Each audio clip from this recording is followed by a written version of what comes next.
Hey, everybody. Welcome back to For Geeks by Geeks, the place where geeks love to geek out. As always, I am Boser, and this is your Monday Night Geek Out Sesh. If this is your very first time geeking out with us, welcome. We do this every Monday at 8:30 Eastern Standard, so make sure you tune in for a new geek guest as we geek out about all things cosplay, art, creators, comics, movies, all things geeky, the best things that make this life worth living. Yes, Alec, I do have a baby face. I had to shave for a recent part of the job, but I'm going to grow it back as fast as I can. And if you're returning, thanks for hanging out with us. Whether you're watching this back on YouTube or listening back on the podcast, make sure to stop by anytime on a Monday night at 8:30 here on Twitch, where we do this live. You can join part of the chat and be part of the show, like Alec is, commenting on my shiny face. But of course, I'm not the only one hanging out with us here tonight. You know him. You love him. He is your community art dad. Give it up for my co-host, T. Here he is. I don't know if I've ever been called the community art dad. You're a community art dad. You go live every Wednesday. You're painting. That's art. You're a dad. That's an art dad. I mean, you're not wrong. You're not wrong. That's not where I thought you were going with that. Good. I like to keep you on your toes. I'm gonna face myself back this way just so I can look at you. But then you're gonna forget to reflip. I won't forget, because it's going to be in just a moment.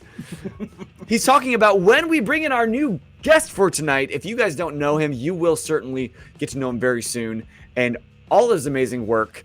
But first, I got to know the question of the day. You can use that command QOTD, as some of you already have. And I want to know, what's a weird food combination that you love, but other people might think is kind of weird? I'm going to be honest. I don't think I have any. Like, I've been thinking about this all day because obviously we formulate our questions for Mondays. Clearly, we work ahead. Yeah, absolutely. We plan ahead all the time. So I thought about this all day. Like, I turn everything into a burrito, but like, I don't know if I have anything that anybody's ever looked at me like, what the hell are you doing? Alex says mustard and chips, but I could get behind that. Disgusting. What? No. I could get behind that. Like regular ruffled potato chips and some mustard.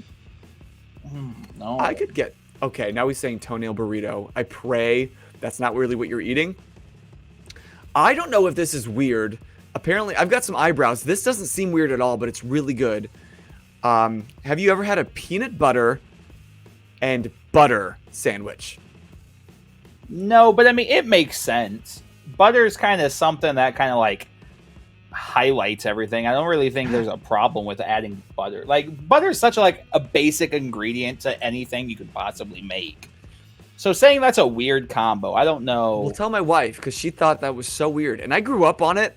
I don't know if we just were out of jelly, and my mom's like, just put some butter on it instead. But she agreed to marry you, so does she really have the best taste and judgment? Absolutely not.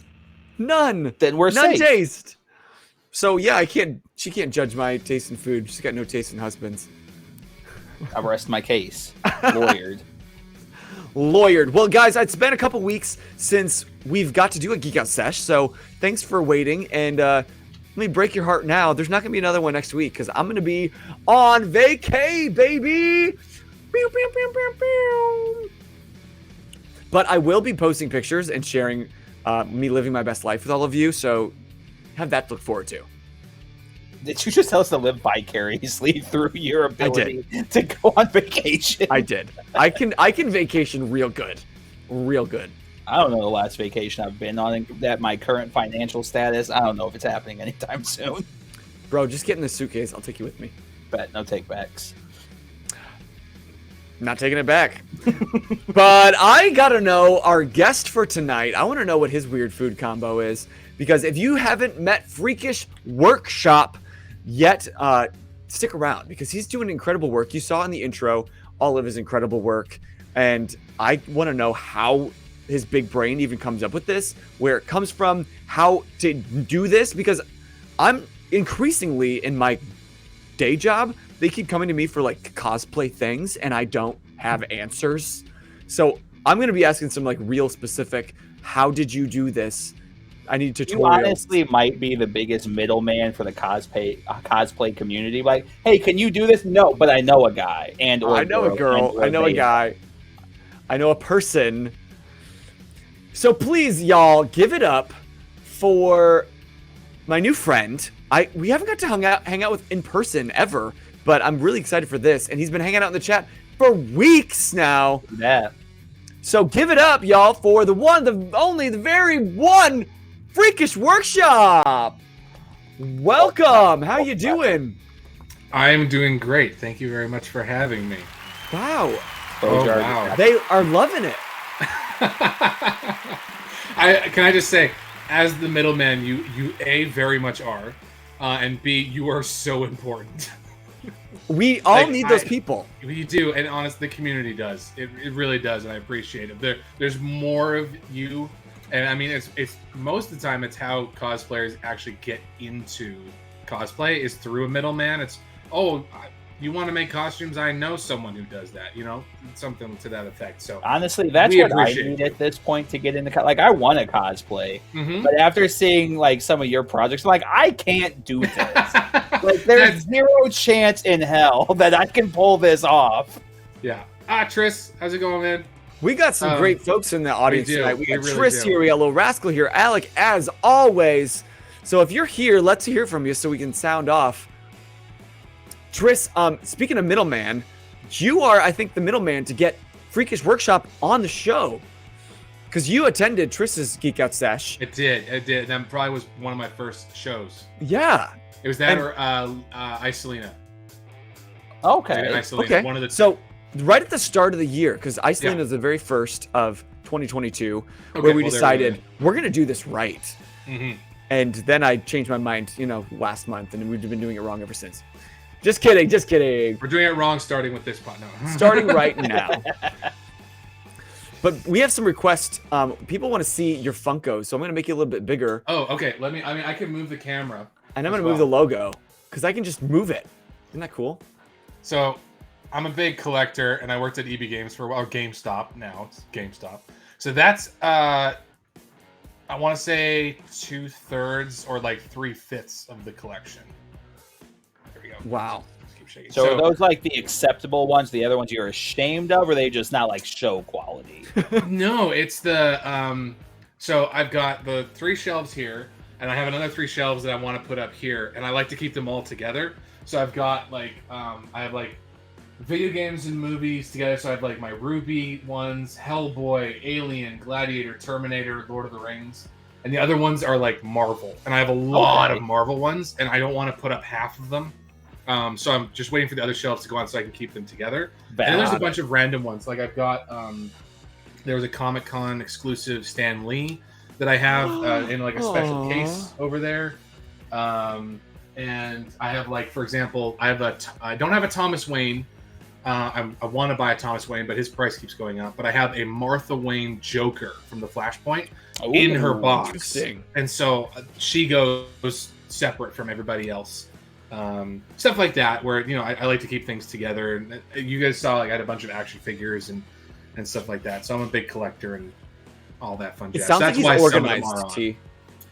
We are not. So I don't know what that's like. Very much so the outlier on. If I showed you my workshop right now, you would not say that. But I own one Funko Pop, and I can't find. I got it as a D&D exclusive because I wanted the 20-sided die that came with it. And I was like, I'll get into Funkos, and I lost the Funko, but now I use the die regularly, so I can't use it. That's awesome. Alec wants to know, did you say Ruby? Do you have Ruby? I did. I am a very big Ruby fan. And so I've got the 4 girls that they came out with. Nice. Ruby, Yang, let's see if I remember all of them. Blake, and I don't remember the white one. Dang. The white one. Legitimately, because they're colored. They're color coordinated. So there's the red, yellow, black, and white. And I don't remember who. Weiss. That's what. There we go. White Weiss. There you go. Alec you said it jinxed. Yes. There we go. Thank you, Alec. Little Rascal, what are the hard eyes for? Which ones were you resonating with? But Freakish, I got to know the first question of the day. Yes. What's a weird food combo that you love that other people might think is weird? I think Alec nailed it. I'm a big mustard fan. I do mustard on so much, and I can't tell you why. I just do. So the weirdest thing, I had to ask my wife, and she was like, "Here's the thing: we've been married long enough that all your weird stuff is just kind of normal now. It's normalized now." Yeah, so I can't ask her that. So I'm one of those people where the bar for food is so low that I eat microwaved like frozen vegetables plain, and so I'll throw mustard in with that. I was like, "What's wrong with frozen vegetables?" You said No. plain. I was like, "Yep, he lost me there." Yeah. I don't season. Sometimes I'll do like mustard with fish or mustard. I've done chips. I've done that. With fish. Yeah. Interesting. Mustard. Here's the thing. I got back into mustard because I went on a diet, and mustard is 0 calories, and you can eat basically as much as you want. And it's okay because I'm on a diet and I'm not adding mustard to the mix. No. Well, here's the thing. The best part about it, talking about diet stuff on a Geek podcast, is like now you can get like ketchup with that's super low in calories. But before, when I didn't know that, it was just mustard. That's all I had. But now, like, I found like a really good barbecue sauce. I've got a really good ketchup, and I still do mustard quite often. But yeah, I think anything with mustard. I think that's like the biggest show that we're aging as geeks is that to enjoy this longer, we got to change the dietary lifestyle. It's true. That is cliche with what we are ourselves at the core of it all.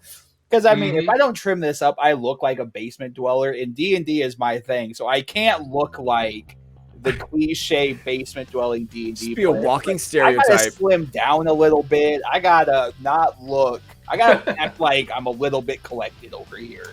I'm going for the full Karl Marx look, to be honest with you. The beard down to the chest. There you go. All that. So well, you got a little bit. You got some ways to go.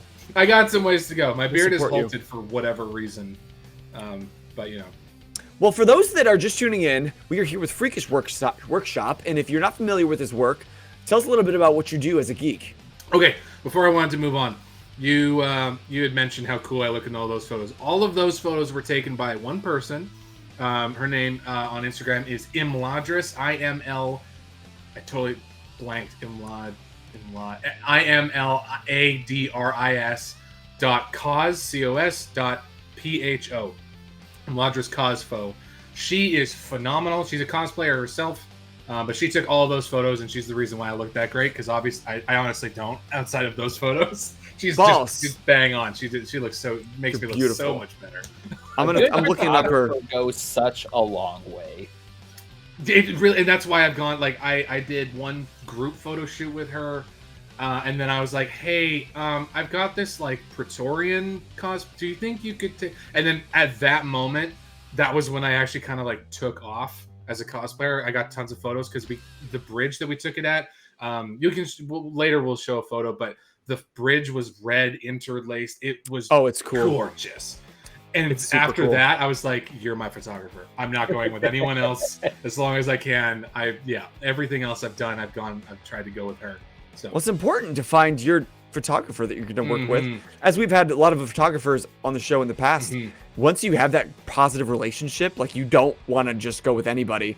It's hard to find. Like I'm working on there's a cosplay that I'm working on right now that's like a Viking, Norse-inspired OC fantasy warrior mouthful. And I now live in Ontario, Canada, and I'm honestly thinking I almost want to fly back to Alberta to primarily so I can have her shoot it. But B, go so I can go to the Rocky Mountains and get a shot there. But with her in particular, because she's just phenomenal. So that's hard when you're separated by that much distance. It is. It kind of is. Yeah, it really sucks. I'm in a long distance relationship with my photographer. That's exactly right. Yeah, she's awesome too. So I just wanted to get that out of the way because she's great. Good, and we tagged her. If you want to go follow her, I put her link up there, and also head to our Instagram or Freakish's Instagram, and she's tagged in both his photos and the post from today. So the general rule of thumb is if it's not a whip and it's not a piece of art, she probably took the photo. Or not a selfie. There's another one. But. So if you haven't figured out already, he is a cosplayer and particularly into foam crafting and armor building. Yes. But so how did you first get into all that? So I'll try and shorten a longer story.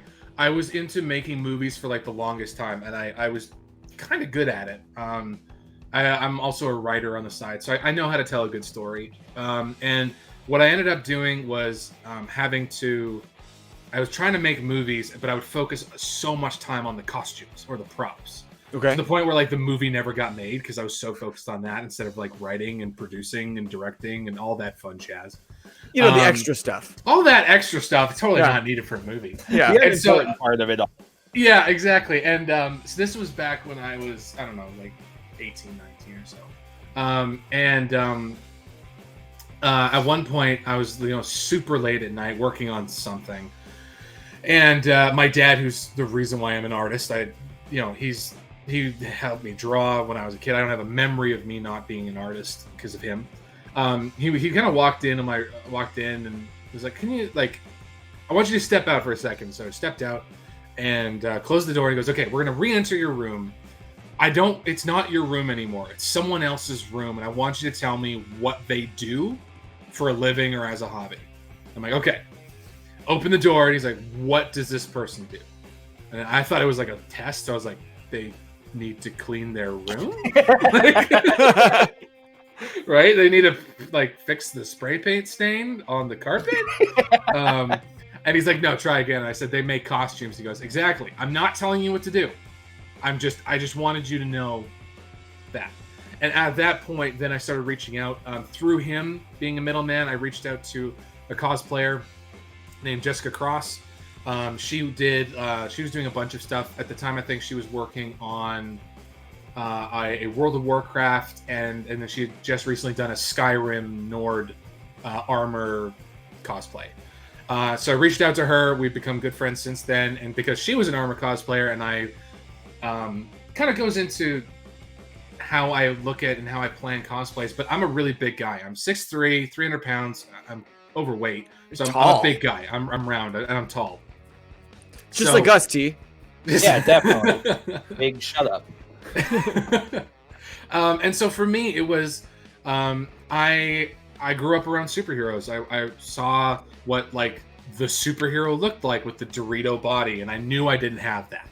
So Dorito body. The Dorito body. You never heard that phrase before? Never in my whole life. Okay. Just Google Chris Evans, Winter Soldier, and you'll get the Dorito body, upper body. It's broad shoulders, you- super thin waist. super thin waist, but the shoulders are crazy. You'll get it once you see it. Oh, Yeah, you see what I mean? okay. So I think I get it. I Doritos. just clicked in Boser's mind. It's like, this is now what I'm working towards. I want to be a Dorito. Blue Ranch. Yes. Cool but Ranch. here's the thing: I knew I wasn't that, but I wanted to cosplay all these characters. One of my very first cosplay ever was a Bane cosplay, so it was upper body armor that I beefed up to make my upper body look bigger and my waist smaller. And so it basically from that point on, armor was the way to do it because you can hide your body in armor. I mean, look at Warhammer, T. Massive shoulders, any World of Warcraft armor, your body frame, your shape completely disappears amidst steel and iron and the Emperor's Rage.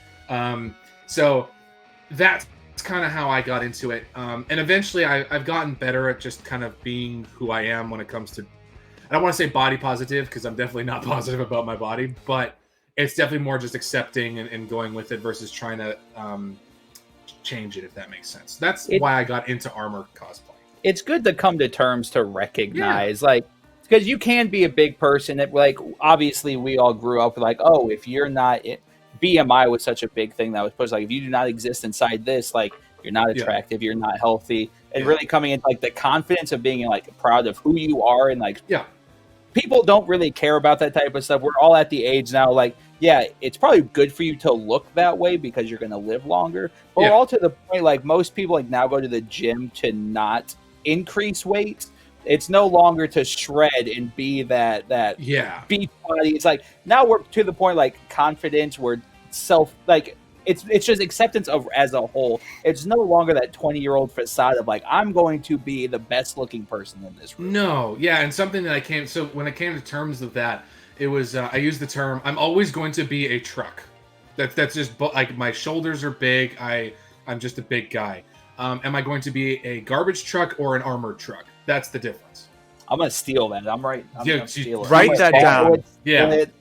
Because I think it's perfect. It's acceptance and also acknowledgement that I could be better, right? It's just the armored truck thing. I just actually make armor, and I duct tape it to myself. Duct tape. I'm sure it's just duct tape to you. Yeah. Yeah. So yeah, it ended up being so Bane was my first cosplay official. Like technically, it wasn't like I didn't consider it a cosplay. It was just a Halloween costume. Okay. Most cosplayers start off with Halloween costumes, I find. Literally, yeah. Mhm. So many people have like, oh, I started a costume party, a Halloween party, and then Yeah. I'm like, oh, this was fun. I want to Yeah. keep doing this more. Do we have a photo of the Bane cosplay? I'm curious. No. Do you want me to send it to you? Because I can send it. I'm more curious of because Bane is typically that tank top, large muscle. Definitely not tank top. No, that's what I was curious about. I'm curious how you incorporate the mass of Bane without going like the cliche massive arms, veins popping. I think that's I have it. The cool thing with cosplay. It's not on your Instagram? It might be, but like ages ago. I think my favorite thing when seeing cosplays is people adding their own interpretation of what they're doing, whether it be gender bending or just interpreting your own style into it all. It's very cool. Like, oh, this is what it was comically accurate. This is what I'm bringing to the game. And I'm a big fan of what people bring to the game. I like seeing the differentials come to life. Yeah, I sent on Instagram, guys. Okay. Yeah, well, and that's a big thing.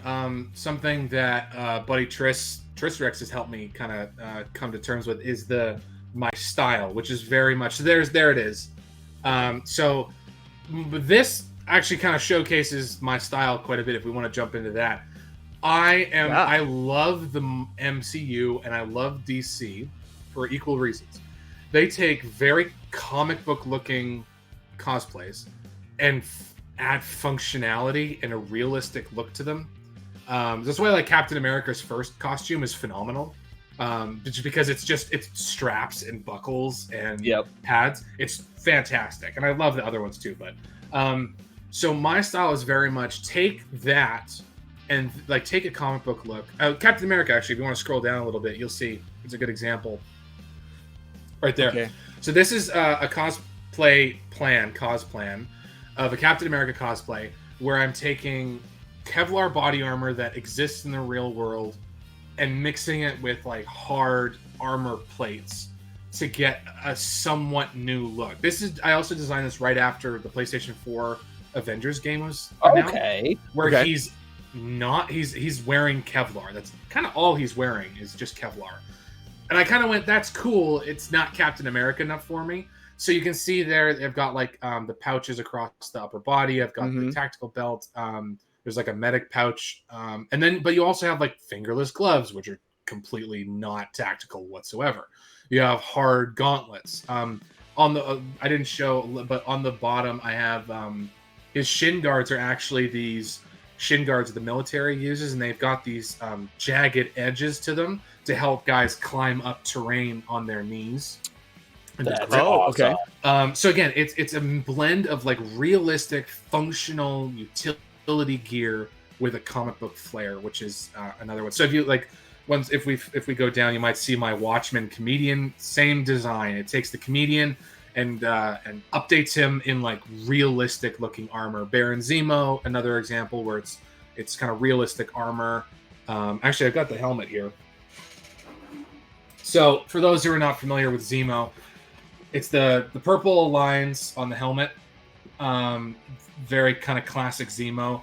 And then like the sweater head thing he's got going on. Exactly. But then I thought, so he's like a commando and a military guy, and the comic books have him with a gold crown. And so I used the rails and the mounting gear to symbolize that crown. And it looks, I personally think it looks really cool. Really cool. So what is this mask made of? Is this all foam core or is this printed? No, so this is all foam core. I don't do any 3D printing whatsoever. So wild. Yeah, so you can see there's the tire treads, tire tread foam in there. The base of this, so cool. I've modified it heavily. I'm just going to say that for legality reasons. It's actually Evil Ted foam smith base for the helmet. A lot of it came from this this stuff. So Okay. yeah, I don't do any 3D print. There's a few things that I have 3D printed in the past. It's The only more reason I ask detailed. is it looks like it is. Thank Like, you very much. That So is clean. impressive quality. Yeah. Thank you. It's tricks that I picked up along the way, just when it comes to materials, and painting techniques and accidents. Happy little accidents. See, this episode's going to be a problem because I don't need more hobbies to dive into. Yeah. And now my first thought, I was like, listen, I'm not saying this is easy, but like clearly it's doable. Yes. So and that's why the can't number one I? thing. Sky's gonna forbid you from coming back She's gonna on a lose her Monday. shit. She's like, no Cosplay more. for me is like tattoos. Do one. Try one where it's not Halloween, it's April, or go to a comic convention, get a cosplay. Just try it. Do one. If you don't like it and it was a bore, then you know. At least you know. Or you're gonna get addicted, and now you know. And congratulations, welcome to the community. How'd See, that that's work the out for you, problem. T? Warhammer is a very expensive Warhammer. hobby, Yes. and that gets me in trouble often. Yeah, I saw a meme one day where it was like, "Don't do drugs. Drugs are expensive. Collect Warhammer. It's more expensive." She looked at my That's good. Amazon cart the other day. She's like, Oh, "Why?" no. And I'm like, "Don't worry about it." It's just in the Oh, yeah, so cart. there, It you doesn't can see the count. foam. You can see the foam before the painting. There. This one? No, the one for Zemo. That's another mask, but that one. There we go. So I'm sorry. What type of foam is this? So it's a mixture. So the foam in the centerpiece where those tire treads were that you can see, kind of in the forehead area, that is, if I remember correctly, 8mm foam that you can get for like garages and stuff like that. Okay. I have so gotten that's- actually. I have some of that in the other room because someone gave me that same tip Mhm. to go. Or- What's Or it's the like puzzle a- piece foam. You can puzzle piece it for kids. Yeah, that's Yeah. what it. That's what I used for things in the past. The very Yeah. few things that I've actually used it for. That's fair. But yeah, you can do that. It comes with different patterns. It's very hard to find it with no texture on one side. Mm-hmm. So I usually put the textured side on the inside.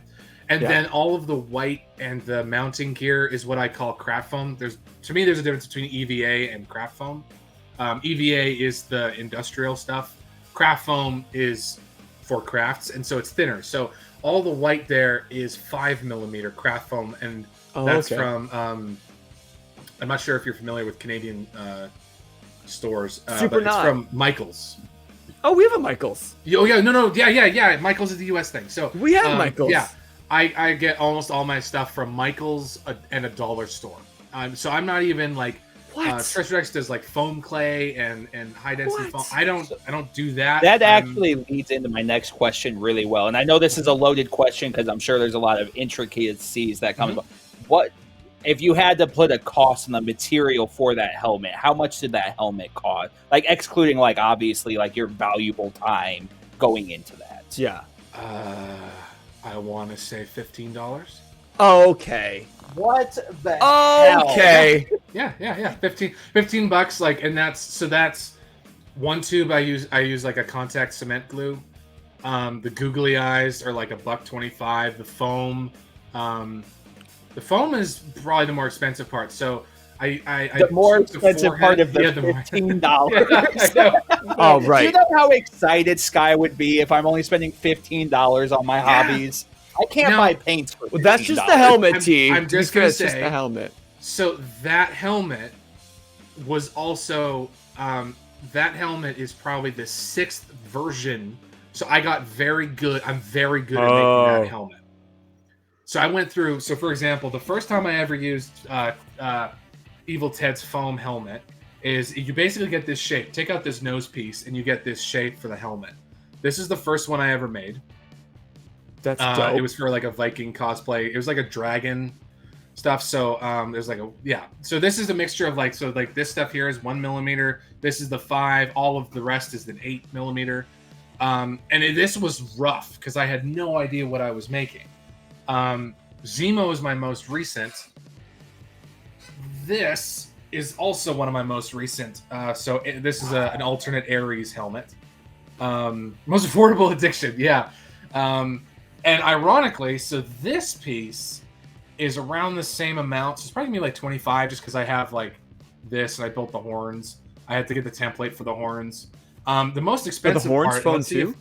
Yes, yeah. So it's all foam. 100% of this is foam except for Wow. this. Yeah. It's very fine. I had to. This is funny. I bought a broomstick like a broomstick head. Right. And I had to, with pliers, pull the bunches of the broom out. and I was doing hair plugs with a helmet. Oh God. So I'm not sure if the camera can see, but you can see the broom. Yeah. Right? Yeah. But the hard part, I'm not sure if you can see this in the camera. All of those speckles are actual texture. So if you can, I'm not sure if you can hear, but oh yeah. Yeah, you can hear it. Because that was $12. It's called like rock spray paint. So it's essentially spray paint that comes out thick and chunky that you spray paint pots for flowers. So it looks like it's stone. I've used that. Yeah. You can buy it like It's Home Depot magic. or usually, and it's so, oh my goodness. It literally makes anything look like stone. Yeah. It's amazing. And so that's what, like, my Ares, you'll see my Ares, all the body armor is covered in that.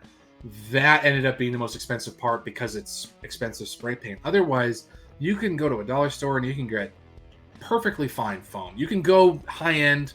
I tend to be on the very low end of things and do that. So how durable are these pieces? Obviously, I know you're not going to take these helmets and play a football game with it, but I mean, is it one of those things, if you're at a convention, somebody bumps you, is it going to damage anything, or can it take a realistic beating for being foam? So that depends on what you seal your foam with. So kind of going into the process of how to foam craft, you have foam, you cut it, you glue it. Hi, Selena. Speaking of another foam crafter, you have foam, you cut it, you glue it together, you sand it down, everything's good. Then you heat seal it with a heat gun, which is essentially just a really expensive blow dryer. And that kind of seals the foam in for painting. I usually do a layer or two of a sealer called Mod Podge, which is kid safe. I've heard of that. The issue with that is that it's also Mod Podge. glue. It's glue, right? So which means it dries hard and it's not flexible. And it's just the cheapest thing I have, and it's more like I'm afraid to use like Flex Seal or anything like that. If you had that stuff, yes, if someone bumps into you, you're fine. With my stuff, the way I do it, if someone bumps into me, there's a high chance that it's going to crack the outside, like the paint is going to crack a little bit. If you took a heat gun and you blow dry, like you blow dry it, it can really kind of go away. You're not going to fix it 100%. So it really depends on what you seal it with. The stuff that I seal, it is purely because I'm nervous to use something new, and it's just a tried and true technique. So my stuff is not as durable. However, it is rain resistant. My Ares costume, it was raining, like not downpour, but drizzling heavily for almost the entire shoot, and there was no running, nothing like that whatsoever. Yeah, that's so awesome. It's pretty good. Like foam is so good and so understanding. See, in my head now, I'm trying to figure out what am I gonna try to pick up and build of myself, because I'm gonna hyperfixate on this now. It's gonna be. I feel like there should be, and a lot of people try. I like Evil Ted is perfect for this. Punished Props is another one that's perfect for this. I feel like, and I'm not trying to call them out whatsoever, I feel like they do kind of forget what it was like to be a cosplayer buying foam from Dollarama or a dollar store. There's not many like, so you want to be a cosplayer. Let me show you how like the bare bones cheapest way to do it is. Yeah. There's not tons of that. And I wish there was. I have a list of Sounds tips like you've and got tricks. a market available for you. Yeah, my wife is telling me to do the same thing, and I think I might try and do that. But I mean, like, there's stuff like that. You've got a subscriber right here already. There we go. And that's key. I'm not even talking for Geeks. You have an active audience. Following through with it as well. So, and that's a big part of my my Etsy shop and the templates that I make. There's nothing like in the video. I say cut 45 degrees, and then I show someone what it looks like. There are some templates that I purchased where it's like H1 to H25 at 35 degrees. I'm like, just tell me where to glue. I don't know what that means. Yeah, exactly. Are we playing bingo? Yeah, so all I do for my templates, and I don't really have an image of it, is like, this is piece A and this is piece B. Glue the way I'm gluing it. That's really all you have to do for the tutorials. And then when I will do like a I've got instead of trying to do like 40, instead of writing on my templates 45 degrees here, I just have like dots, and that means cut towards the phone. And your templates are so reasonably cost. Thank you. Thank you very much. I'm not trying to cut. Like, I'm genuinely so fascinated right now by all of this. I'm working on a full body armor. So right now I've got shoulders, I've got pouches. So I can see Batman without figuring this shit out on my own. Fucking sign me up. I have a bunch of people who have actually asked me that, going like, "Do you have a full Batman template?" And I'm like, "I'm working on the body armor. You can like the gauntlets. Unfortunately, the gauntlets that I have, the gauntlet pattern, are from another cosplayer. His name is, I think, Zingprod on YouTube, and I haven't modified them to the point where I feel legally comfortable to publish them as my own. They're too similar, and that's just not fair. So I tell people, if you want gauntlets, go to Zingprod's stuff, or so my gauntlets. I'll show you. This is a whip that I'm working on. These are the gauntlets that I use. Not this part, that's different, but this base layer where I put my arms in. So I've changed his so that I can put a zipper in here. Oh, smart. So that I can put it on and put my gloves on afterwards, and then zip it up, and it's that's so smart. I'm still not convinced this is foam. Is the part like my brain is not comprehending this. You put a zipper on foam? I put a zipper on foam. So yeah, I wonder if I can show you. You're allowed to do that? You can't do that. You can kind of see there on the inside. Is it just glue? Like, I'm going to get so distracted by just asking these questions, and I apologize. No, like, please are you just gluing each side of the zipper to the foam? Like, are you stitching it through? Like, how? No, these are the specific questions that I want to know. Yeah. No, for me, it's 100% glue. You can use hot glue. I use cement glue. That's just what I've learned. I started with hot glue. There's nothing wrong with hot glue. One of the things I sell on my Etsy page, not at the moment, but is a hot glue Venom arm that is showcased on my Venom cosplay. So you're telling me I can make that for myself? Is what you're? Oh, it's so easy. Like, people look at it and go, "This is so crazy." I'm like, I literally put on a glove from Dollar Store and hot glued, burned my arm for an hour and a half, and I came up with a cosplay. Yeah, you only had to pay in your actual flesh. My fiance is now 10 feet away from me, and I just said I can do this myself now, and I just got the dirtiest look because she knows what's coming to the household. But yeah, no, it's all tips and tricks. So, for example, like Batman's a good example. I'll pull him up. I'm trying to find the Venom arm. This is my Batman headpiece, my cowl that is 100%. That looks 3D printed. You lying? You're a liar. You can see actually you can't see on the inside because I spray painted it black. Batman is this. So you can see that it's foam on the inside, and I haven't touched anything with that foam just because it's part of the cosplay. On the outside, though, let's see if I can get the light. So you see that texture? It kind of looks like leather or some sort of like tactical cloth or something like that, right? Shelf liner. It's shelf liner. So all I did is simply glue. It's got like some texture on it already. Yeah. Oh, I see it now. Oh, wow. So, and unfortunately, it's really the glue is super acidic and corrosive, so that's why you can see all these seams. Yeah. But that's really the trick for that. You can get a really good leather look just by gluing one layer foam, so it's not rough against your skin, and then one layer shelf liner, and you've got a reasonably thin layer of armor base that looks like leather or some sort of tactical material. Isolina, you asked earlier, how do I do perfect seams? I have no idea. Like, honestly, it's slow, steady, press in hard. Like, not hard where you're bunching the foam up, and just take your time. That's the only thing. Or in my case, try and do as much stuff on one piece of foam as you can. And that way you have less. I do, however, and this is the first time I'm ever going to say this publicly, this is special. If everyone's writing notes, I have this thing that my dad created for me, and I've used it ever since, called Mod Mud. That's what the name is.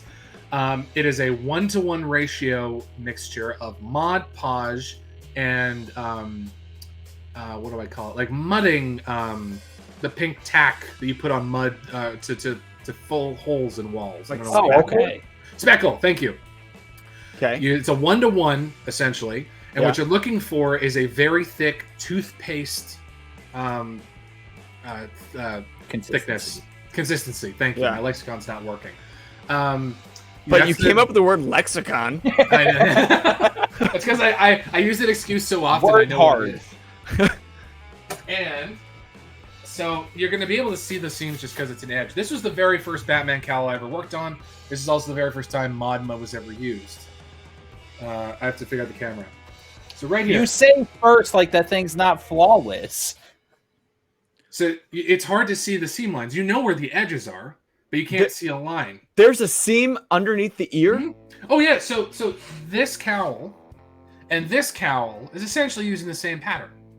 So I'll hold them up side by side. And you can kind of... So you can kind of see where the lines are similarly. But there's no seams. Exactly. So Mod Mud gives you a sandable, poor man's foam clay.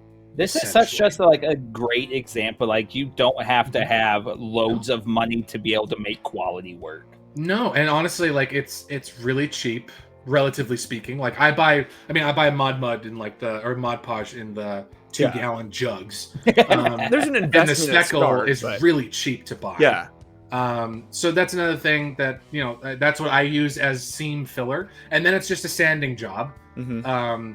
And honestly, when it comes down to it, the most money you're going to spend on cosplay initially and kind of throughout, in my opinion, are tools. The tools I do not want people to skimp on. If I tell people, like, it's like Warhammer, spend money on a good knife, on good brushes, on good paint.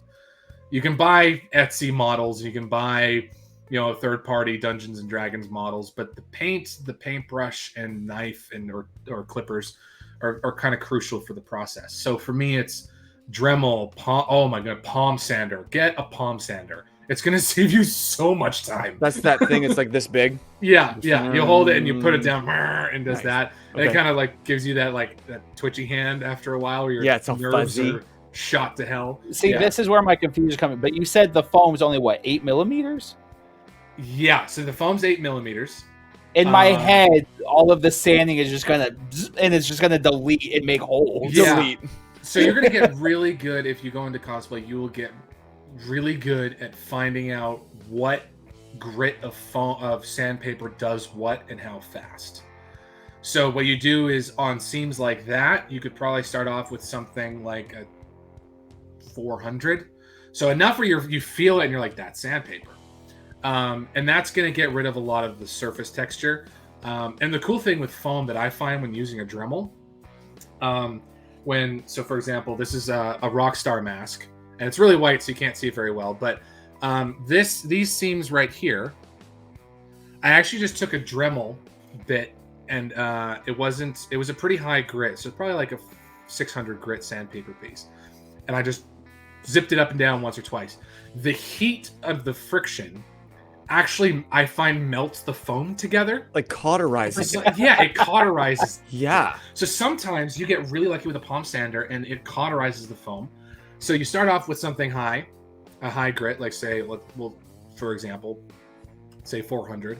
Then you go down and you do, 500, and then you go super, super high grit, to the point where you just feel like this is just really like stock paper. Mm-hmm. And you smooth it out with like a 650 or something super, super high.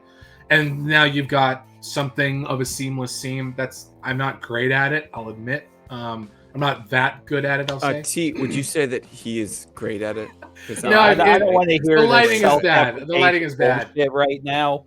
The lighting's bad. The lighting is bad. You can see. So the issue with the Mod Mud is if you apply it heavily, you have to do more sanding. So sometimes if you run your finger over it or in the light, you can see the ridges between the foam and where the Mod Mud goes in. Mm-hmm. So it's just a sand, and you get better at it at times. I'm going to be honest. I think you are only seeing these things because you created, so you know where your faults. I'm sitting here trying to figure out, like, what is he complaining about? Like, that's true. I don't see. No, talk to a cosplayer, and their biggest critic is themselves. Oh, I mean, it's that's true with any anything. You know what I mean? Yeah, That's true with exactly. anything. Exactly. So what I'm hearing tonight, and I hope all of you at home, whether you're watching live or listening back, is that A, it doesn't take a lot of money to get started. Nobody's going to start looking like true professionals that you see on all these accounts you get drooling over. Unless you go follow Freakish Cosplay, Freakish Workshop, use command Freakish and go follow him, because all of this stuff that he's showing you is totally accessible. It just takes, A, the willingness to try, and a few dollars to get started, and some tools, and those things are going to be the things you want to invest in. Another thing is you don't have to get a Dremel, you don't have to get a Palm Center start. All you really need is the Dollarama. So the company Dollarama in Canada, you can buy a craft knife with 3 blades and a small cutting mat for $3.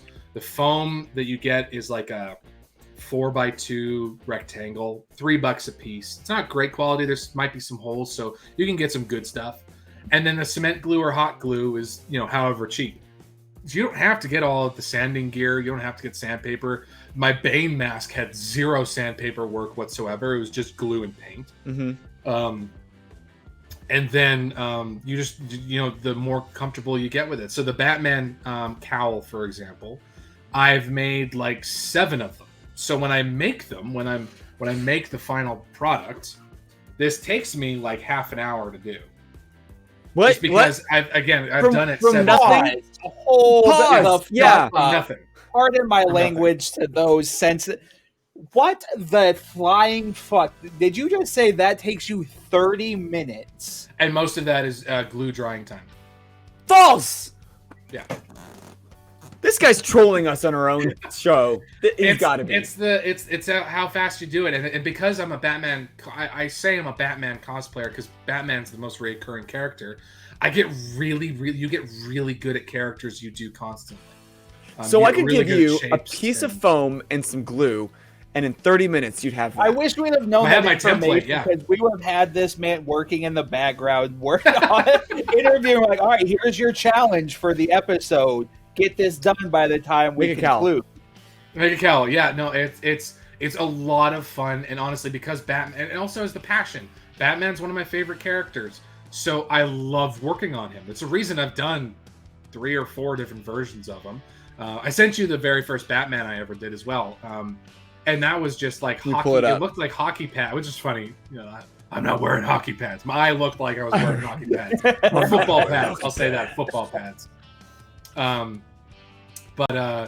so there I am. There's my first one. Yeah.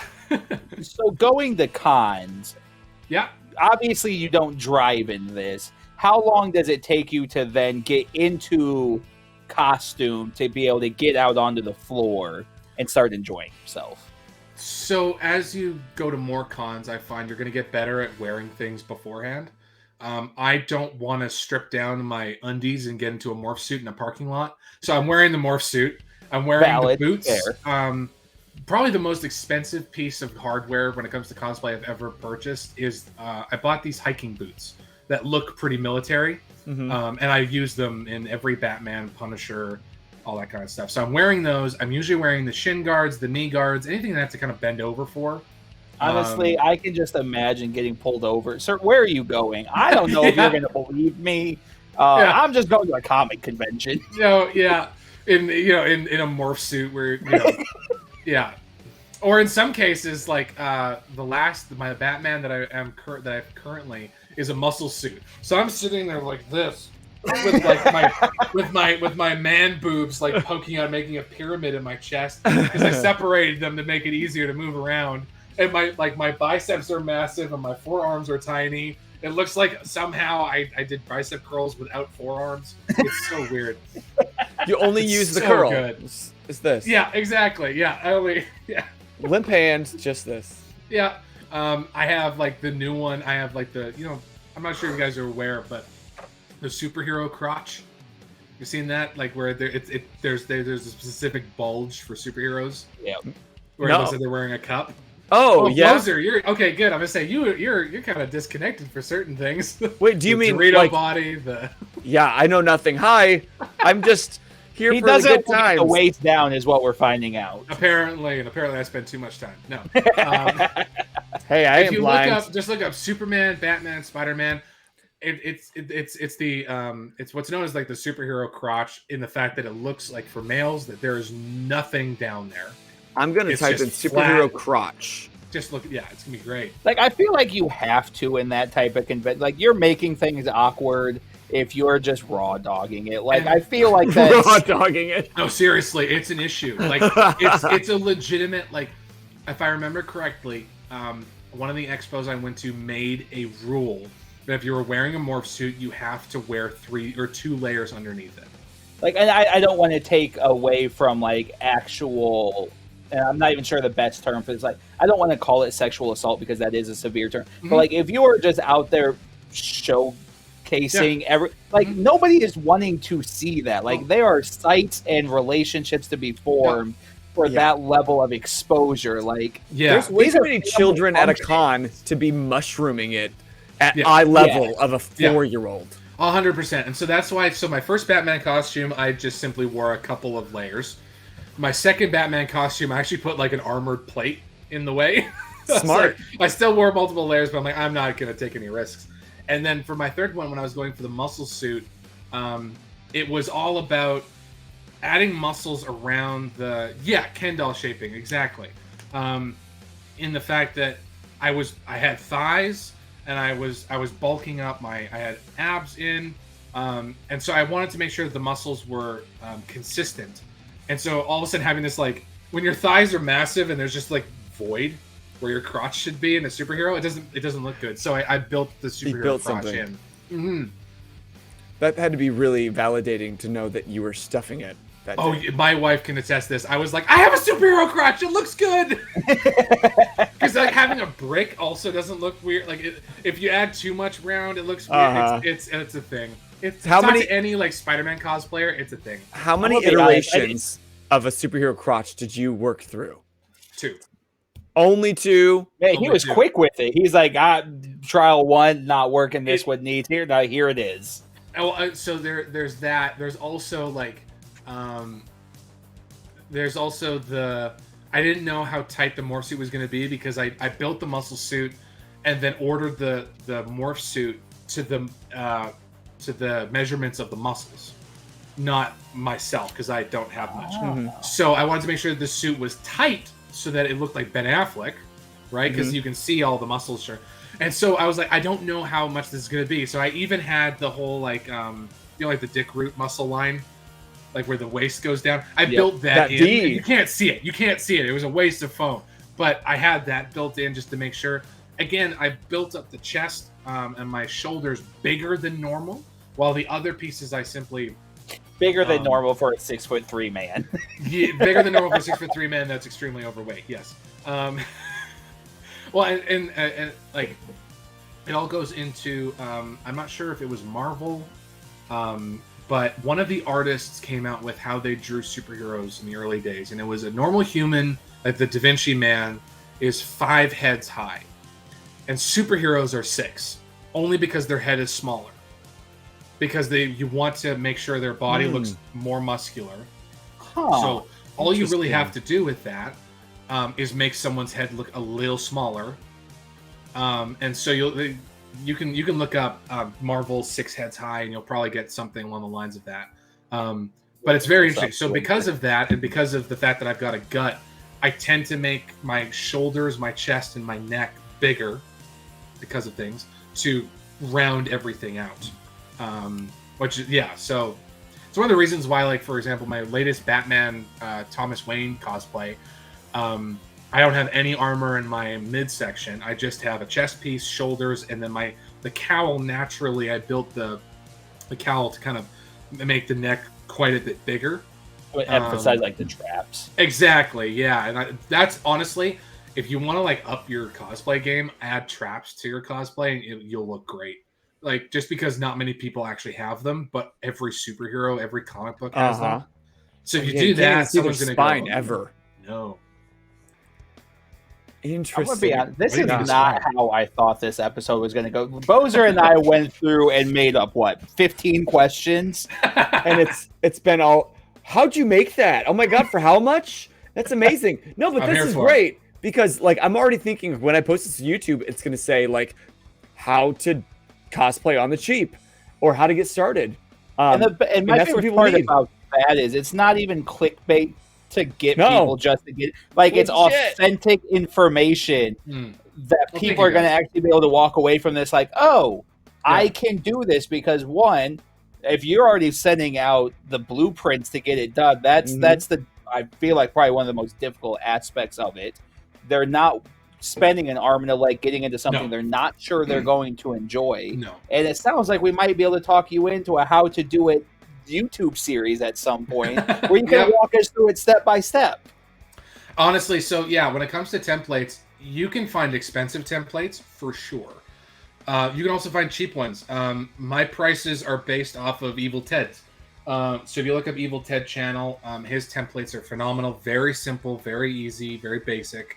I mean that in the best way possible. Yeah. And it's stupid cheap for the quality that you're getting. And the variety, you have tons of variety. Punished Props is fantastic. Although I would recommend Punished Props, again, nothing against them. I'd recommend Punished Props for someone who's been in the cosplay game for a few years and is looking to up their game. I find they're very, very like mid to high level quality. And again, that's just showing how great they are. Evil Ted does so you want to cosplay. Here's body armor. Here's shoulders. Here's biceps. Here's forearms. So the helmet. I still like the Ares helmet is Evil Ted's helmet design almost 100%. And then I added the arms and I extended the nose piece. So it's such a basic shape. How much does foam breathe? Like when you're doing these? Not at all. Okay, not at all. So you're gonna be sweating like a pig. Got it. Hell yeah! Oh yeah! It just popped in my mind. You said it was morph suit over the muscles, and I was like, "What is the breathability of that?" No, not at all. So you're really slick and shiny when you get out of that. It's really bad. Yeah, it's bad. And it's lucky for everyone else that doesn't breathe because they'd probably smell you before they saw you. Yeah, my wife has to do like a right cosplay. Yep. On the way home when we drive home from something, because usually at that point I will take the morph suit off after a con, just because it's bad, it's gross. It's better for everybody to involve. It's better for everybody. Yeah, exactly. Like the morph suit or muscle suit, I'll try and like flip inside out just to air it down and stuff. So,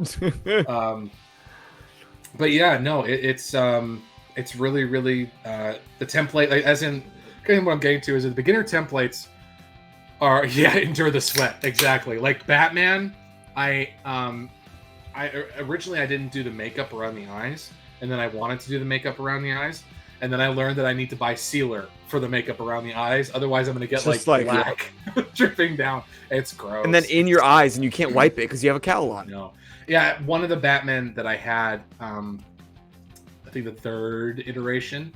I added a red mesh in front of my eyes so that I could have the red eyes look. Ooh. And it was cool because I could look through and see. Yeah. I couldn't wipe my eyes at all. So it was so bad. It was, oh my God. It looked great. Well, you got the look. Do it for the I got the look. Everything for the look. Do it for the look. Yeah. Well, I hope that all of you at home are really enjoying this and taking some real tips and getting inspired, as clearly T is and Lil Rascal in the chat is, to get started, make the leap into cosplay. Freakish, if people wanted some more tips, where's the best place that they can get those from you? From me in particular, so I have a YouTube channel where I post all of my tutorials for my templates. I don't do much else. Apparently, I'm supposed to do something more now. Maybe I probably will. It's hard to do it. Yeah, it is. So I've got all of that there, and I definitely try and make sure that all my shapes are very basic so that people can use them as a foundation. My pouches are probably the best example of that. It's just a simple pouch. It's not very detailed. It's not very hard. It's very origami-like. And then people can build off of that and add buckles and buttons and all that kind of stuff. So you can find that on my YouTube channel. It's I think it's Freakish Workshop. It's linked in the chat if you're here live. Linked in the chat. Perfect. Okay. I'm not sure if it's Freakish Workshop or The Freakish Workshop. Not sure. So I post there. I'm working. So I just posted a. Which one did I just do? I can't remember. Oh, the Rockstar. That's what I did. The Rockstar mask. So that's what this is my Rockstar mask. Inspired off of a couple of Rockstar bands and metal bands like Hollywood Undead. Guys that just wear masks that they want to wear masks, but it's functional. So you can breathe, you can move your mouth, you can eat, you can look, you can see, all that fun jazz. I have the Baron Zemo helmet, which I call my operator helmet. I'm currently working on that, so that's going to be up soon. So that's going to include again the full headpiece, the face, and then it's got the gear as well, the mounting gear. But that's where I've got like my Batman cowl and all that fun jazz. Yeah, that's all on YouTube. The Etsy is where I get is where I have all my templates, as well as other props that I might put up. Like I said, I have the Venom glove prop that I sell. That's up on my Etsy. That's the Freakish Workshop. I'm sure you'll put the link in the chat there.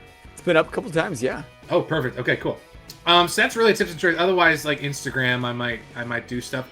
And honestly, when it comes to myself or it comes to other cosplayers, if you know someone, just ask. It's really scary for sure, just because you look at it and you're like, oh my gosh, they've made this cool thing.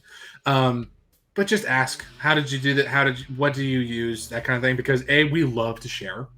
Most cosplayers are fairly introverted at heart, and so when someone's like, hey, you're cool, I want to be cool like you, we're down for it. Wait, do people send messages like that? Because yeah, we've never once. We don't get those at all. I gotta say though, and this is no disrespect to you, this is no disrespect to Triss. When Triss was on, I was watching him. I'm like, this is incredible. Like, oh, there's a select few of people that can do this, and please don't take this as any shade. Like, you've made this seem like it's such an entrance, like it's a user friendly, beginner accessible that anybody. Like, I'm not good. Like, I can accomplish things. Crafting is not my strong suit. Like, speaking with you makes me feel like I can go out and pull this off. And again, no disrespect to Triss, but like Triss, as we all know, is making these monstrous, massive things. Yeah. They're just simply incredible. I'm watching Triss and I'm like, this is cool to watch. But like, I'm not going to get like hyper invested in this. Like, I can't do this. But like, speaking with you, I'm over here hype. Like, I'm sure my fiance's got foam around here somewhere. I think I could probably make something. If he can make a cowl in a half hour, I could make one in 3 hours. The math is, I'm sure, there somehow. Yeah, no, but you absolutely. Got to start somewhere. I currently, and again, this is no disrespect to other cosplayers, I hold in my head a Mount Olympus of cosplayers on how good they are, and all the Greek gods are great, and they're really, really cool. Triss, I have sitting as Poseidon for sure. Like, he's up there, like 100%. It's insane, and I've got like Evil Ted is probably like I'm trying to figure out like in my head, because I talk to Triss so often. We're friends as well, so I'm thinking about him more often than not. But guys like Kamui Cosplay, she's probably sitting as like Athena, that kind of thing. SKS Props. Oh my God, Kamui, I love her. Oh, she's so good, and she has a whole book. She'll be on the show someday. Yeah. I would like, it's pretty insane, and it's no disrespect. It's all subjective, personal. I know Triss more often. Like, I know him better, so it's stuff like that where, And Triss, I've talked to Triss about this too. Like his own episode, he'd be the first to tell you, like, man, you can do this. You just got to start somewhere. Yeah. Like, he didn't make these things overnight. He started playing around. He built and built and built and built up. Just like, and it really depends, because there are guys that do World of Warcraft cosplays that I look at them and I go, they don't look comfortable, and I don't want to wear them. Like, don't get me wrong, no, I want to wear them. I do not want to try and make them. Yeah, I don't want to wear them very long. I love to get in them and go, this is so cool. Let me snap my photos and then never put this on again. Exactly, but like for me, like the tactical Batman armor from Justice League, Zack Snyder's Justice League, to be specific. It was a godsend of cosplay, because that is a tactical, modern-looking armor that is 100% superhero, and it's functional. You can bend in it. There's straps. There's buckles. You can do so much customized work on it. It's been I built one suit of it, like one version of it. It's been Batman, Punisher, Zemo. I'm now working on this secret cosplay that it's also being, because it's so Which looks adaptable, so awesome. and you can just move around in it. It's so nice to wear that I'm trying to make my own version of it so that I can sell it. And I think that's super awesome, like, because you're at the point, like, you're so proficient at your craft that you're now critiquing the ways, like, if I had to wear this for 16 hours, what do I need to add or remove to make that comfortable for me to want to do that? Yeah, and that's why, like, I thank you, and it's something I try very hard on. There are exceptions. For example, like, I noticed that the Batman cowl, a lot of people make the neck seal separate and then the head separate, or they 3D print the whole thing. Mm-hmm. And I was like, I want to see a foam version, so I built one. However, after making one, I get why people separate the head from the neck. Yeah. Afterwards, you're like, I feel like I'm wearing a cast. Like your head's jut out a little bit, and it's so cool. You feel so badass. You feel like Christian Bale. Yeah. It's so awesome. The next Batman, I'm building an armored neck. There's no question. So yeah, no, it's more for me. It's about I want to feel badass in it. Batman, I feel badass in Batman armor. I did like a full tactical armor version. It's probably my 4th version on my Instagram. If you scroll down, you'll see it. It's that I just felt so badass because it was bicep armor, shoulder armor, thigh armor, boots. It was so badass to wear, and then it had the full neck headpiece. At the same time, there's my Praetorian cosplay from The Last Jedi. Not comfortable to wear because it was very one piecey and I couldn't bend my arms incredibly much, but it felt awesome to wear. So trying to find that balance for me is crucial, and it ends up coming out in the style of how I make costumes. And everyone's different, right? Triss is on a whole other level of, I don't think he thinks about comfortability. He just thinks, how can I make this look as horrifying as possible? I'm going to do that. And it's not even like just the horrifying as possible, like size accurate, obviously, to the extent that's feasible to do. Oh, but like you're looking at some of these pieces, and I'm like, so many, like how, why, who, what, when, where, why, how, like just all of that at once. Like I need answers because it's such like he's working on what, Alien right now, or is that his previous one? Like Alien it's such a large cosplay and it looks so good. The only thing I can think of, like, is this man gonna be like hunched over for however long he's in it? Like, how are you going to like functionally exist inside of this thing? And it's because that he exists that I can exist as well. Like it's this perfect partnership in cosplay of people who are making monsters and giant things that, you know, they fit inside the pelvis bone of the size of it. And then there's me that, like, my neck hurts. I'm gonna change my whole design to make sure my neck doesn't hurt again.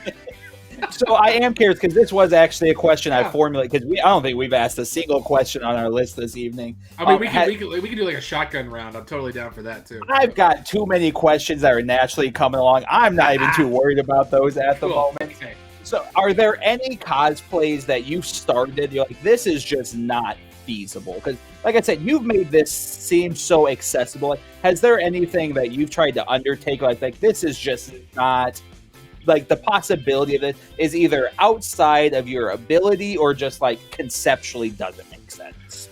No. Reassuring. Great. There's one cosplay I started. It was an interesting, I'm not going to name him because I don't want to get canceled.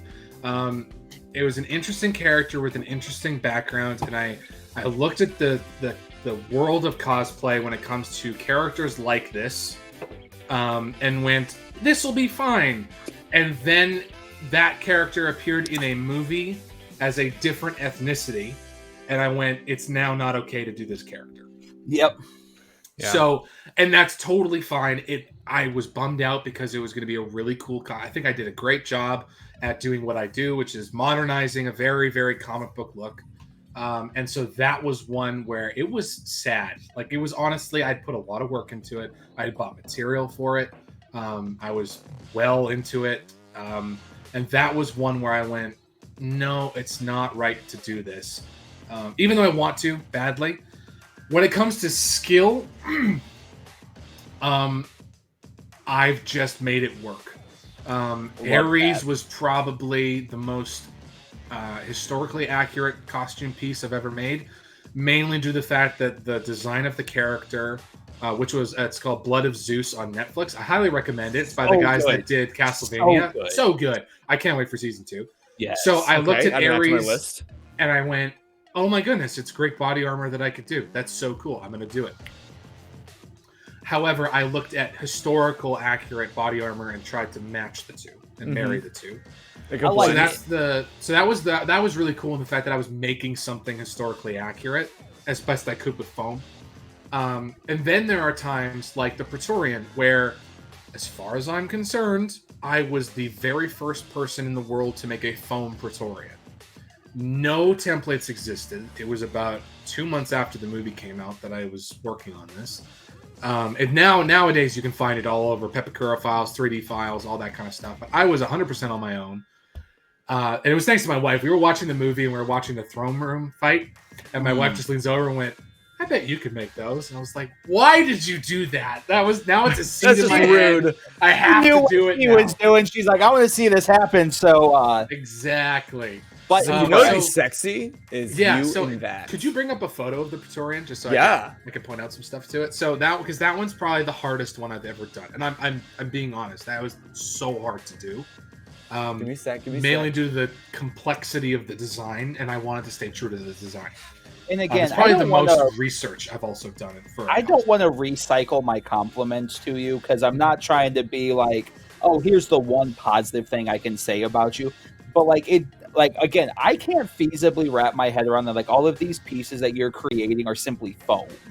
Like, it is so insane to me that, like, looking at all, like, because you bombarded us with photos earlier, and I'm sitting here at work looking through these, and I'm like, I know it says foam crafter, but, like, obviously, like, it's foam based, and he's, like, adding stuff on top of this, but, like, we're going through and looking at all these things. I'm like, no, like, so this is all foam.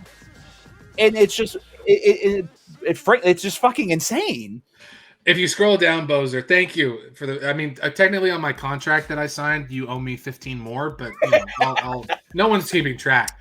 So if you look at my man boobs there, you can really see the texture that I was talking about. You can see it kind of being very grainy and stone-like. The design on the show, as T will attest to, is very smooth because it's just a comic, right? It's just an animated. I had this idea of, like, what if his armor was molten and, like, burned in the fires of war, essentially? And so that's why I've got this charred look to everything. So, you can see the antenna. Someone was like, can you pick up 5G with that helmet? And it's the best comment I've ever received. It was so good. And are you just spray painting? How are you getting... That's wow. So it's a spray paint base. And then something else, another tool that I highly recommend. It's not needed, but I highly recommend is an airbrush. That's how you get these soft. Yes, that's how you get these super soft, fade, like harsh. I'm so intimidated by airbrushing. It's intimidating. It really is. But the more you do it, it's my favorite part of any cosplay. If you look at anything from my Soldier 76 cosplay, which I actually forgot to send you a photo of. Soldier 76 cosplay to Ares to Batman, a lot of my armor actually is almost like cell painted, where a lot of edges are black rimmed. It's just the style that I have, and the only way I could get that look. Oh, there we go, like Red Hood. If you go up to the Red Hood cosplay, so you can see I've got the black around the edges and up the line and everything. So it looks like kind of like a comic book. It does. It gives me comic book vibes. It's 3D printed. Like, but I think 3D printing would give you like the graining, you know, like the layers that you get when you do 3D printing. You can sand them down really well. But can you really? Oh yeah, you can. There's some 3D people. printing is a topic I won't delve in on. 3D printing has advanced so much in the last 3 years. You would be like, you can 3D print houses now, but again, I won't go down that whole tangent because I'll end the show based on that. But there you can kind of see a little bit more of the foam. Yeah. So that was a lot of I didn't use a heat gun for that, so you can see there's a lot of splitting and opens and stuff like that. Oh yeah, it looks like shit. Yeah, it looks like shit. It looks Get this trash off the internet. It's amazing. Because I'm my biggest critic, this helmet is actually my standard of lowest quality. My lowest quality stuff has to look like this helmet. out here still looking like 1080p. Yeah. But yeah, Boser, if you could go down to the Praetorian from The Last Jedi, it should be actually pretty recent. It should be my May the 4th cosplay. Yeah, there he is. So each one of those rings is independently made. I still have the template for it, so I should probably put it online. So the top layer is attached to the body armor. Okay. It needed to happen. The next 3 are glued together. This is a choice that I would change if I did it again. The next one down is the free-floating piece where the elbow is, and then the rest is all one piece, different, really, all the rings glued together in like an arc, so it looks like a forearm, because your forearm isn't straight, right? Like it kind of bends. And so that way, so that body armor is technically a traditional kind of armor piece. It's a shoulder, a bicep, an elbow, and a forearm. But it looks like it's all independent pieces, and I was able to bend my arms to about. I couldn't put the helmet on my own. I'll say that. I could throw the helmet at myself. I could do like this to get it on my head, but I couldn't like press it down. I couldn't do the cool that press down piece. So that was that. But that was probably the most complicated piece ever, and it was simply I just tried it. I bought I had Lego figures. I had a 6-inch figure. I bought one of those like 15-inch toys that like don't bend anywhere. They're for kids. They just do this. Yep. So I had that. I had 3D scans that someone had made for whatever reason. I had the movie playing constantly, so I could see where they bend and how they bend, and where the invisible blade goes, all that kind of stuff. And then so the body armor is actually again modified. Most of my stuff is Evil Ted. I'll be completely honest. So the body armor is Evil Ted's Vampire D hunter armor, and then I just kind of simplified the shapes so that there's no ribs or pectorals. It's that Stormtrooper plate, that body plate. Okay. And then the final layer that you see there is actually like a corset. So it's actually just like a big belt around my belly, so that I could twist and kind of bend over a little bit. Otherwise, those 2 layers, the big top layer and that one in between, are all one piece as well. And then now I'm thinking I can become a space marine. Oh, you absolutely what can. I'm learning from today's episode. Boser, I sent you a close shot of the helmet. Could you bring that up? Yeah. Because this is something else. I have no idea how else to do. Oh, we didn't even talk about this. We can do that next. We'll do that next. There. So in this shot, it's super obvious where I can see through. But how can you see out of that small curved slit? Your eyes aren't curved. No. So I can probably see through like 3 inches of like dead center, and that was about it. So this helmet is Evil Ted's helmet piece, and then I custom made like the visor and the chin, and then the top is really easy to build. But again, it was one of those like, how am I gonna hide the slit? So you can see in between the big ribs, I have a line half cut through foam, or of the face. Yeah. So you can see I've actually like put other lines in there to try and hide it. It is what it is. Like when you're just walking around, nobody can tell. When you got this static photo and you're looking at it, you can kind of see it. But it was one of those like, I don't even know where to start. But I'm gonna start. I think it flows well, though. Like obviously, in a practicality sense, like you have to have the ability to see. Yeah. And so you still did it in such a minor way, like it doesn't take away from it by any means. And I appreciate that. This is definitely one of my most I'm most proud of this one, just because of how difficult it is and the fact that I was one of the first people to do it. There were people who did this cosplay with like sheet metal or carbon fiber or anything like that. There were people who were doing it. I'm pretty sure I was the first one to do it in foam. And that's a big deal because also that pride. Take it. So I'm still pretty proud. I have nothing left of that one except for templates, just because it was so hard to travel with. And so I moved from Alberta, Canada to Ontario, Canada for school, and we had to downsize. So I had to keep helmets, and the Praetorian was one of those ones where it's like if I did this again, I A, would do it better, and B, I have the templates for it. So I can rebuild it if I want to. I know how to do it this time. I know how to do it better. And that's reassuring to know, like, it is cheap enough that you can throw away the parts because you're not so fiscally invested into it that you have to save all these pieces and the possibility of using them again. Yeah, and I've already made it twice. So that first the shot that I made that whole thing twice? Yeah, I did. So the first time I did it was the photo shoot we just shot. Showed. I did it again for a Comic-Con. And mainly due to the fact that the first one, I had this concept. I wonder if I can find it. I had this character concept of like, what happened to the Praetorian Guard after Snoke died? Because you don't see them ever. Because they're elite. They're supposed to be elite. I mean, so are the Knights of Ren, and they suck. Mm-hmm. But I went only in the movies. Only in the movies. Ironically, there's some savages, but that's it's true. But same thing with the Praetorians. There's this elite group of like essentially Jedi killers. They're supposed to be. They were protecting Snoke. What would happen? Because they have their armor, they have their weapons, and their training. And so I wonder if I can find the character design, or if I wonder if I deleted it. I think I deleted it. But I had this Praetorian guard where his armor had been stripped. He's got like one arm left of the scaled arms that he uses as like defense. Like kind of Winter Soldier like. So this like bounty hunter version of a Praetorian guard. Dope. I had like marks etched into the armor of all the people that he had killed. That's awesome. Yeah. I wonder I'll find it, I'll send it to you guys after, but it's because it was a cool design. So I took the original and kind of cannibalized it and worked it into the body armor was also like cut in half. It was gonna be really cool.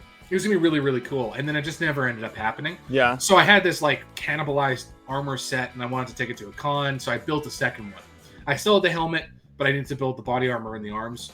And so that as someone who does characters multiple times, and like I've said, I've done some pieces multiple times. When you can do the same thing another time and another time, there's this confidence you get in that of like, no, I can build this again. I have not a mastery, but like a proficiency at this piece. I would argue I had a mastery in the Batman cowl, just because I'm very familiar with it. Because you can build in 30 minutes. Because I can build. Well, okay, I just need to point out that's just the head. It's not the whole thing. The neck piece is a whole. Doesn't matter. It's still impressive. Don't try to downplay. You can do anything in 30 minutes. It's a good question. So yeah, there's that. Another piece I'm very proud of is the PlayStation mask. Oh yeah, pop that up. And I also don't want to keep talking. You guys have questions, I know, and I'm down to answer those. But no, you're answering them all. Yeah. So this is a design. This is not my design. I don't do things. This is going to sound so vain. I don't do things that other people design very often. I try and do my own versions. That's not vain. You want your own little stamp on it. You want to do something original. Yeah, I want to. There's nothing wrong with that. What my version of it looks. So I'm gonna make sure I get his name right. This design was by a guy named Kensuke Creations on Instagram. That's him there. He is a great kind of anime pop culture artist. So he does a lot of stuff where he'll take the Naruto characters and throw this like modern Japanese model fashion spin on stuff. And so he did a concept where he did these like super steampunk, cyberpunk masks on like Japanese schoolgirl kind of thing. But for all these game stations, so he had like the Nintendo Switch, the N64, cool. PlayStation. I saw PlayStation and went mine. And so I just took his photo. I have one photo. And I built this mask, and I used some other guy's template and kind of broke it down and made that. The wires on the inside, you can't really see them very well because the shadows are actually the colors of the PlayStation. So the like the yellow, red, blue, green. So I painted those on the inside. That's not part of the original. The original mask is gray and black. So I actually added all the colors. I like the colors to it. So that's that. So that's I've got it right here. This is one I don't want to get rid of at all because it's fantastic. It's so cool. It's incredible. So yeah, and you have like the little memory card holder, and then so there's there's the colors. You can kind of see the colors in there. That's cool. Awesome. And then the joysticks. Is it actual wire or like did you like? Okay, gotcha. Yeah, no, I bought wire and I did that. The joysticks were a lot of fun to do. So that's just googly eyes on little like foam pegs that I made, and they're fantastic. I still sometimes I'll grab it and I'm just like, like it's so. Now googly eyes, like that's something I picked up from a cosplayer. I use that I work on a theater, and the set that just happened this weekend had googly eyes all over it. Yeah, you sound like a maraca or whatever. You just were walking around like that. It's awesome. At the same time, it's really funny when you're Batman. You're like, it's kind of, or when you're just like you haven't like painted anything yet, and you're just holding something, and there's just like 25 eyes looking at you. It's kind of weird. Can kind of throw you off. However. There's not many things that you can find that are cheap and that can make rivets that look like that. That's exactly what I used them for. Yeah, exactly. See, it looks like rivets. There's something I found that Michaels has, and they're essentially like little like bejeweled stickers that are little tiny little things, and I've been using that on my. So far, I think I've only used it on my mace that I've made for the Viking cosplay. But they're just tiny little things and they work well. But when it comes to big pieces, googly eyes, that's the way to go. Yeah, no, dude, Noah, like we could keep talking all night long. I know, and like picking apart all your pieces and figuring out how you did this. But I think that might have to be a conversation that A, we continue off stream, and B, you continue off stream, because if all of you have fallen in love with his work as we have clearly and been as inspired to get started, if you haven't, then this is the guy that's going to gas you up, give you the tools, give you the tutorials, and give you the models on his Etsy shop to get started. So don't wait. Geek Out Loud. Do this shit starting tomorrow. But if anybody wanted to support you, A, they can go to your Instagram, and Etsy is the next best place, or YouTube. Where should it go? So Etsy, I find Etsy and YouTube are kind of connected, because anything on Etsy, you have to go to YouTube to build it, because that's what the tutorials are. And I don't usually include written instructions because I find them really confusing. As somebody who cannot read well when it comes to instructions, thanks. Yeah, there you go. So my YouTube channel, Freakish Workshop, it's got all my tutorials and all the stuff that I have on Etsy, as well as some painting. There's one painting tutorial where I teach you guys how to make your foam look like leather on a texture basis. I'm not sure, Boser, if you want to find that on Instagram while I keep talking, but you'll see like it's a brown pouch. It's just using it's a really cool technique. I don't know. So it's got one painting technique on there, and then everything else is just crafting tutorials. If you want to know how my brainstorm goes, I have a Pinterest, same thing, the Freakish Workshop. I'm an artist as well. A lot of my designs start off as like custom fan art pieces. I have a Deviant Art for that. That one is different. So that's artist by design. Artist by is one word and then _ design. On Deviant Art, that's where all my like custom fan arts and all that kind of stuff and original characters or stuff. That's where I post there. But my major is Instagram. That's I'm on there too much. No such thing. So, but maybe I'll be inspired and I'll start doing like a cosplay 101 thing. I want to start off with. You do it on the internet, or you do it when I start bugging you often about questions, comments, and concerns I may have. It's gonna come into play. I'm down to jump on a FaceTime chat. when it comes to that kind of stuff. But I think I want to start it off. I've been thinking about it for a little while, and I want to start it off with like the Chris Evans, like, so you got detention. I want to start off with like, so you want to be a cosplayer? Do the whole like backwards chair thing. Yep. So yeah, I want to do that. I've got a couple of ideas when it comes to tools or tips and tricks, like how to get plastic cylinders, because that's something you can use on a lot, like that, like belts and stuff like that. I know just ask your local Starbucks, for example. There's some really cool ways that you just don't really think about until someone points it out, that you can find some cool materials that you'd never kind of realize how cool they are and stuff like that. So I've got some ideas, and maybe I'll take this seriously. I did buy a lighting kit for like a photo booth. Nice. I mean, you got the kit, you might as well make the shit. I might as well. Yeah, tax returns came in clutch and got me this lighting kit. You got a tax return this year? I did. Well, I moved. We owed a shit ton. I moved to school. So the same thing happened to you, didn't it? Like out of nowhere? Like wait, we get no money? I think I paid in $1,000 this year. 1,800. Not fair. Anyway, not what this is about. Stupid. I mean, we started off with like body positivity. We started a cosplay thing about body positivity. So that's how we start. This is how we end. That's what you get when you tune in to your Monday Night Geek Out Sesh live here on Twitch on 8:30 on Monday nights.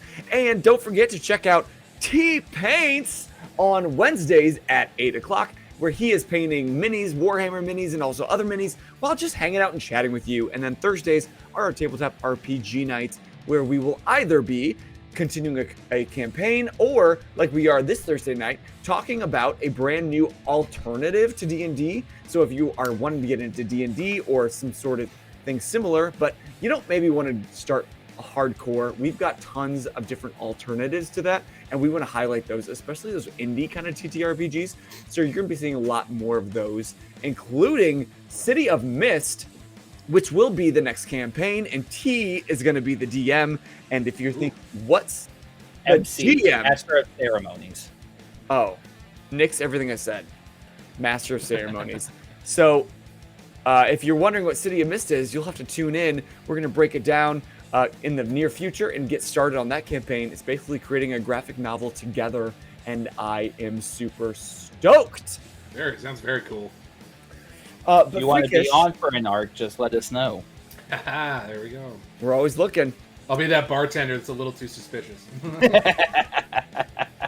Turns out he's like the best among us in the whole campaign. I'm the god at the end, where I'm like, oh, good. Joke's on you. You talked a lot of shit, but he was watching you the whole time. Yeah. Well, Freakish, have you had fun tonight? I've had so much fun. I've been looking forward to this for quite a while, and I'm glad I came on. I'm so glad you came on. Looking forward to maybe, hopefully, the next time I jump on. So, I mean, we didn't get through everything that we wanted to talk to about. Yeah. And we never got to a game, but I don't even care because I'm going to take the blame for that one. No, I was like, when it hit the time that we would normally switch to a game, I'm like, oh my God, T is like so invested, and I'm not taking this away from him. This is beautiful, and this is geeking out. I appreciated it in its purest form. So that's what we're here to do. I had a lot of fun as well, and it sounds weird to say that, talking about me, I had a lot of fun, but it is a lot of fun just talking about the craft and especially with people who are genuinely curious, not like the people who are like, that's really cool. Can you make it for me for free?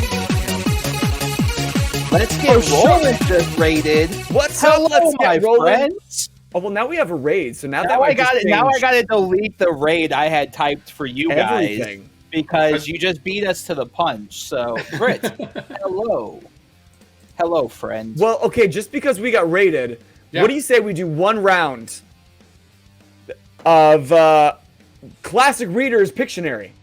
Let's do it. Okay, so if you don't know, Classic Reader's Pictionary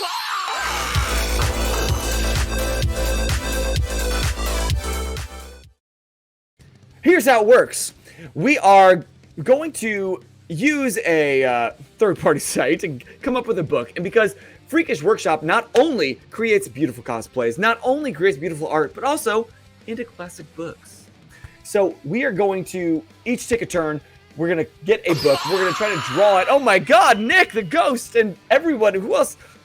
What was the last one? I had All right, clicked so that button. We got to give some love here real quick because we just got quite a few people, and we've got Simba, hello my friend, hung out with you yesterday. Nick the Ghost, Stella Aurora 16. Jeez, Let's oh my give god, oh my Owen god, oh my Knight god. Brit, hello my friend. Brush Pilot Sammy. We are 4 Geeks by Geeks. I'm T. That's Boser. We're where geeks come to geek out. If you like geeking out about literally anything, tonight we are geeking out about foam crafter and armor. And this is Freakish Workshop. He is one incredible human being, but not to be cliche, give us a follow. But if you like geeking out, this is the place where you do it. So hello and welcome. Wow, you did that so much better. Oh my god, Stella Aurora. Okay, so let's go to this screen. I nixed all of it. I can come back. Now you get to watch us embarrass themselves as we one try to draw with mice. Mice? I might try with a trackpad. We'll see. And then we're going to try to guess the book based off the drawings. Okay, so this is our little screen. We're going to get rid of this. Now, how do I get rid of that? I think there's like a trash, or there's up above you have an eraser. And Command Z also works. So I shouldn't draw a penis right now. We're not going to be childish. I mean, I'm not stopping you. All right, Freakish. Yeah. If you want to be so bold, would you like to go first? I'm down to go first. All right, so go ahead and get a book. Okay. It's randomly generated. We don't know what it is. We can't see it. Yeah. All we get to do is watch this magic happen, and you in the chat play along. See how many points you can rack up before we do. Yeah, see if you can beat us with. I'm going to be honest. Boser and I are not the brightest bulbs in the chandelier, so you're probably going to show us what's what at this point. So. I'm doing one book at a time, right? Just do one book, and then we'll take turns. Sounds good. Okay, are we ready? Yeah. Yes. Okay, I'm drawing with a mouse. I can't believe I'm saying this because it took me a while to get onto a drawing tablet as well. But it's a game changer. It is. Okay. Are we setting a timer? No. We're lucky if we can even draw it with this stupid mouse. Okay, I see a top hat. Yeah, I was going UFO, and then you got real tall with it, and I was like, I don't think that's quite it. Big, big friendly giant. Nope, that's not it. Looks like Abraham Lincoln. The detail that you're able to do, that's what I'm saying. This is. How are you doing that? I did all my art with a trackpad for the longest time, and that's what I'm using right now. So I'm actually I've got some practice. He's gonna make us look like fools. Wow. Let's Get Rolling says Abraham Lincoln, but I don't think we're right. The Book of Mormon. Is that Joseph Smith? No. This is so much more detailed than I am ever going to do. I'm a little nervous now. Uncle Sam says, let's get rolling. Hold on. The question, are we drawing the actual book titles? Or are we... I don't know. Whatever you need to draw to get a clue. He's got a series of important events. That's a good guess. Good guess. Great guess. Honestly, I feel like this is going to be something that's going to be so on the nose once we know about it, and we're going to feel like absolute idiots. This is... Jekyll and Hyde! Yep, there it is. Yeah! That is so... Holy cow. That was beautiful! Are you kidding me? Wow! Yeah, that was good. That was good. I was trying to figure out how to do that, but no, that was good. That was very good. Beautiful. I don't want to even attempt. You're going... I'm not following that up. You're... Okay.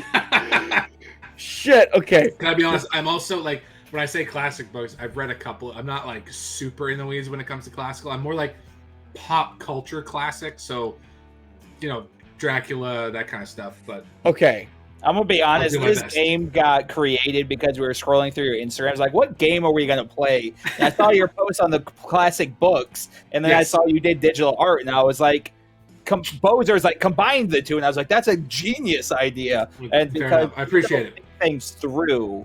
We simply oh, that's a good idea, and then we just hope for the best from there. Yep, that's basically as far as we get. Good job. Let's get rolling. We got it at the same time. Yeah, no. Okay, and when you I think figured about once I got the second person, it's gonna be a little obvious, but I'm gonna be honest. Jesus. I still hadn't connected those neurons yet. I was a little behind. yeah.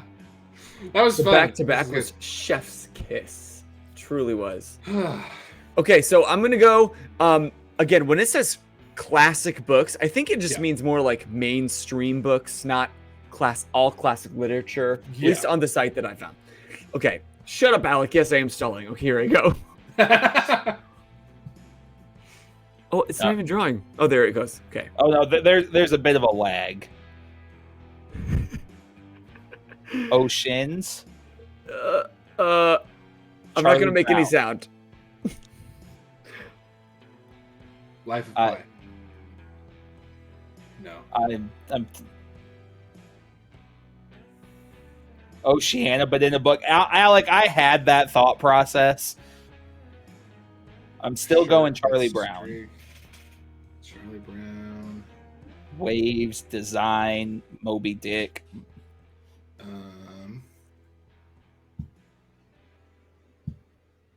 A clock. Wave Runner? Your mom. Boy in the striped pajamas. We don't need to be freaking hearts right now. Wrong direction for the stripes. Oh man. What the? I have no idea where Boser is going. Check mark the waves. It doesn't help. Pajama time. I think we're getting somewhere. Yes! Little Rascal! Ding, ding, ding! Wrinkle in Time. Wrinkle in Time. Also, very, very quickly, because we did not get notifications, thank you to Brush Pilot Sammy. Thank you, Nick the Ghost. Thank you, Simba. And thank you, Stella Aurora 16 for following us. We appreciate you greatly. Don't feel obligated. We have a Discord if you like our energy. I bring a lot of this stupidity over there as well. So. Good job, Little Rascal. Okay, T, now you're up. All right, I found one. I'm a little nervous. All right, let's see. I gotta do a quick test draw here. Oh, we're going in case I didn't forewarn. My bad. Okay, here we go. Don't make my faces because I'm gonna like overly concentrate here because I'm. So I shouldn't just like highlight your faces. Don't be rude. Erectile dysfunction for beginners.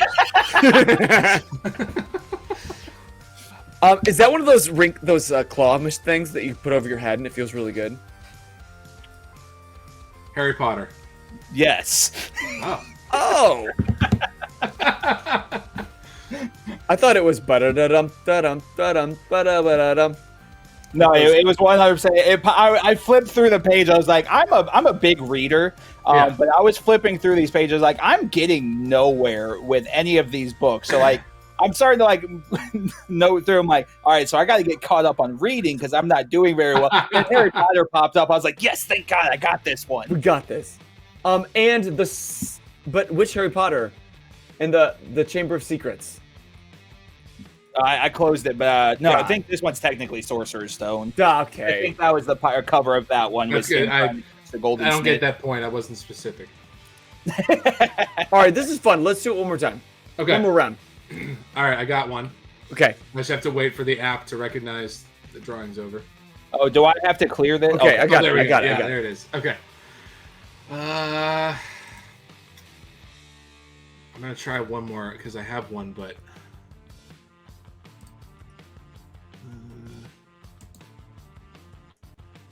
Excuse me.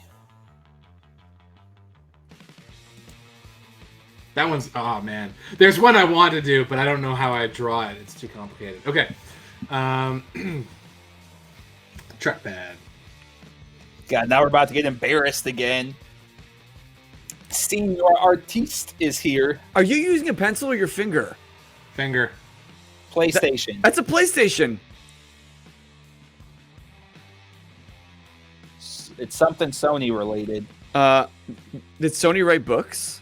I don't think so. That ad is gonna bug me. Okay, let me see if I can get rid of it. There we go. Oh, it's whatever's popular right now. Not right now. It came out like 3 years ago. What the hell is that movie called? Was it a book first? Ready Player One. Thank you. Yeah, there it is. Yeah. Nice, Yeah, little good rascal. Words are hard. She's winning right now. I couldn't. She's absolutely winning right now. Got 2 points on all this.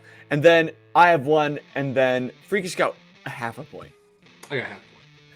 T is 0. Listen, Player One, I never claimed to be a wise man. I couldn't cut it as a poor man stealing. Okay. I got one. Here we go. Ready, set, go. Journey to the Center of the Earth. Labyrinth. Pan's Labyrinth. David Bowie's Package. Specifically in Labyrinth. Clockwork Orange. Cedric Diggory. That song referenced twice today. Thank you, Britt. That's why I did it. Little Rascal again! Maze Runner! What? I didn't see that until she pointed it out. It's a maze, and then that's running. Those are high heels. Those are. What? You can't run in high heels? It's true. That's a good point. Let's shut up. I'm impressed. Holy hell. Now I they're think you should be blocked. playing this game with Little Rascal, not me. She's so good.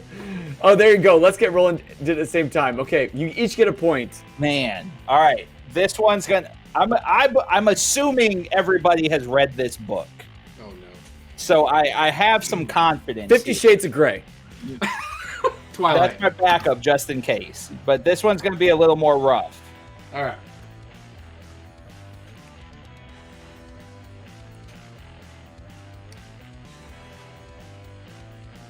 I think you're sketching far to the right. Too far. Oh, am I too far? You're fine. You're Okay. fine. I'll keep you in Oh, there we frame. go. Okay. Temple Squeed A says Bug's Lord of the Life. Rings. Let's go roll into Star Wars Episode 4, A New Hope. The book. That's my favorite novel. Oh, Little Rascal stumped. Honestly, no idea, she says. Oh, God, I'm a little embarrassed if Little Rascal can't figure this out. I can't draw a hand, so we're gonna... The Bible. Is it the Screw Tape Letters? Oh, see, I was going for that title too. I was trying to figure that one out. Never Ending Story? I think this part is either going to confuse you or make it make more sense. Frosty the Snowman. The Giver. The Giver. The Giving Tree. Pan's Labyrinth? It's Honestly, Aneurysm. they say, let the wild rompus start. Oh, where the wild things are. Getting close to the word. Where the wild things are. Yes. Okay, he got it first. Freakish said it first. No, Boser gets it. You pointed me there. But I didn't say the title. You can have your other half a point. Narnia, that's a good one. I saw the book come up and I was like, I really hope I'm not the only person that read this repeatedly as a child. No, that was good. That was Nice. really good. That was good because I had no idea. Like, you don't want something like Ready Player One where it's kind of obvious really soon, you know? Right. Dude, y'all are good at this. Yeah. Okay, Tumble Squee's loving this. Well, I don't know. Should we do one more? I think we should do one more. I Let's mean, do it'd one be more. weird to end at 10:22. We may as well at this point end at 10:30. Might as well. If you're going to be late, just end super late. Yeah. All right, Said. back to you, Freakish. Okay. Let's see if Rascal can defend her title. I'm going to go really hard for this next one. Go hard. Go so hard. Yeah, there we go. Ba-da-ba-ba-ba. Oh, I got my Here next we one. And I go. think this one's going to be real difficult.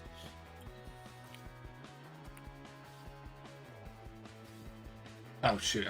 Sorry, I'm just going to... Charmander. Quick.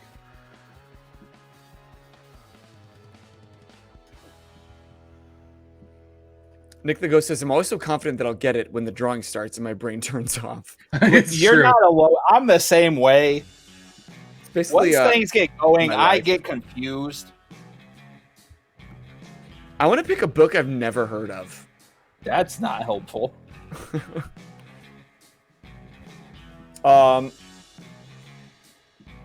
Is Castaway? Was it a book first? Knights of the Old Republic. Is this Power Rangers looking down on us? With his dick? Oh my god. What That is was that? aggressive. What is that's a penis? That's That's a a Totally gun. do that, yeah. That's not what it is, I promise. That is a Robo penis. Cop. Pacific Rim, The K, Quest of the Holy Grail. Die Hard. Do-da-da-da-da. Crank. Gundam. Literally anything with Jason Statham. These are all books, y'all, in the chat. These are books. Max Payne. Hardcore Harry. Said that's 100% a penis.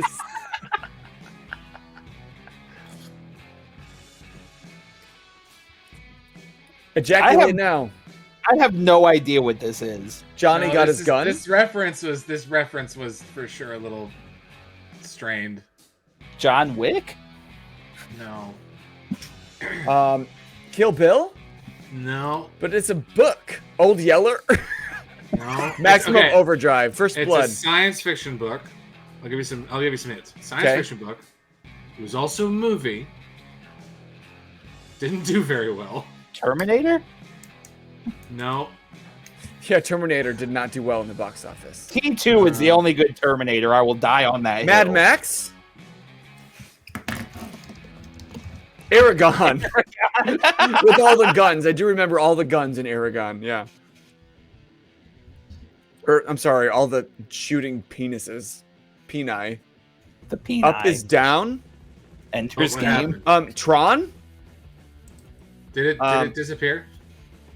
No, I see Oh, up Oh is no, down. I made a new one. Oh shoot, what just happened? I backed out. So we're just stuck staring at this guy holding his dick? Yeah. Yes. Aragon. Got it. Ender's Game. Ender's Game? Ender's Game. Nice, The John. Was it Ender's Game? It was Ender's Game, yeah. Because so he ended too soon? Wow. in the book. In the book, they shoot downward. They hold their legs out and they shoot downward. So Missed that page. yeah, that was bad. And was that bad book on me. altogether. Okay, John's Okay. on the board. Nice How job. do I need to. There's a trash can up above. No, I need to open up that tab Oh, entirely. it's in. All right, I'm changing mine. I'm not going so hard because that was. Are you able to delete it? Yeah, I got it. I deleted it. Okay. Okay, good. Good job, John. I never read it personally. The movie It's did good. the book dirty. It's really, really good. And yes, the movie was really bad. All right, Boser, what you got? Oh, it's me. It's me. Okay. So I'll tell you, I've never read this book, but I'm going to just base it on, That's a little title. concerning. though it's. I've never read many books. Oh God. Finding Nemo. Finding Dory. Shrek. Anything James Cameron where he goes under the sea. Oh, now it's not. No, it's no longer a submarine. My bad. Winnie the Pooh? It's a hippopotamus. Big Daddy. Hip Hop Anonymous? Hip hop anonymous. A cow, brown cow. Brown Barnyard. Dominic the donkey. Into the Woods. Secret Garden. Apocalypse Now? Animal Farm. Toy Story. Boser sneaking into the club dressed as a cow. All right, so we're cooking the animal. Maybe. The Bible? No. Travels with a donkey. Buzz? Back at those the Buzz blades? barnyard. Buzzsaw? What?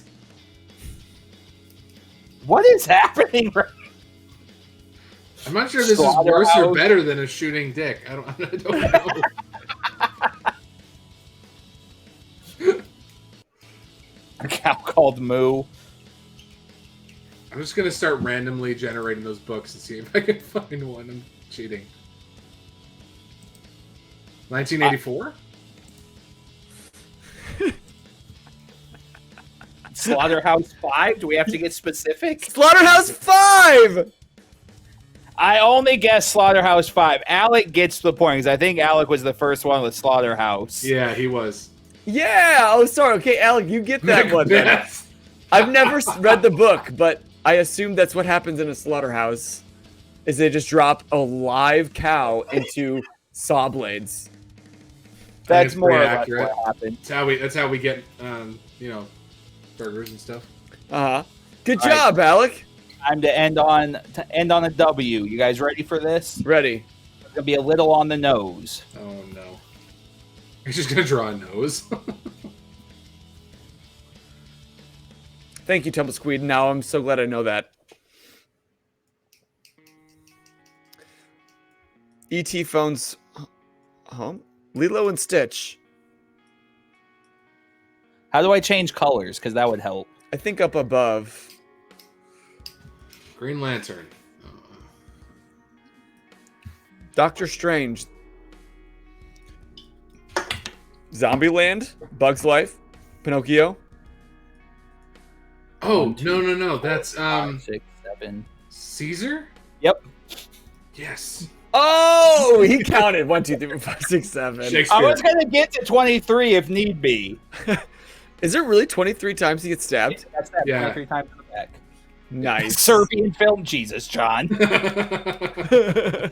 Please do not ever release your search history, sir. Human centipede. All right, Boser. Do we have anybody that we follow live at the moment? We do have some. What about Millennium? Yeah. Oh, yes. Let's go give Millennium some love. Millennium Okay. Akuma. Okay. I'd have gone Charlotte's Web.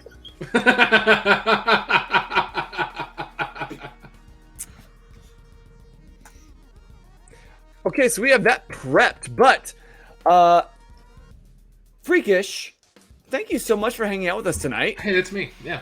No, it's fantastic. Had tons of fun being on this side of the live stream. Yeah, because you've hung out so many times in the chat, so we appreciate that honestly. And anybody that is in the chat currently, and you're like, well, that looks like a lot of fun. Maybe I'd like to be on a Geek Out Sesh. Hit us up in our DMs. You can do so through our Instagram, and you can follow us there, or you can join the Discord. And on Wednesdays, if you want to shit talk about Warhammer 40k, you can follow and watch T paint Warhammer. And we troll have a new, all the different we have a new chapters like game I did. starting on Wednesday. Oh, you got a new game starting on Wednesday. What's happening on We're Wednesday, gonna start T? playing Super Fight on Wednesday because we like talking some random bullshit and saying a lot of nonsensical things. Now we have a game to support my stupid bullshit arguments that don't have any factual backing. For example, who would win in a fight? A kindergarten class that breathes fire wearing jetpacks, or a pirate swinging a shark on a chain on a Segway? And then we get to decide That's tough. who wins in that fight. That's super tough. Can I just recommend on a totally different note, if you ever do another Warhammer thing and you're trying to choose the chapters, get two people in. One person who's very serious about Warhammer lore, and one person who's really You know not. absolutely nothing. Yeah. It just has them read the description like live and just go, these people are this. Like, that was so much fun having your friend go, no, that's not what they're like. They're like this. I'm like, it was really, Jake really gets good. so frustrated with my stupidity as a whole because he is an absolute sponge for anything rule and lore based. And then there's me, who's gullible as shit. Like, oh, I heard that once somewhere. So like, it's And factual. they look cool. Yeah, exactly. And it They looked look cool. But anyway, you guys, thank you so much for joining us on this Geek Out Sesh. Come back next time. We can't wait to geek out with you. And until next time, I am Boser. I'm T. Freakish Workshop.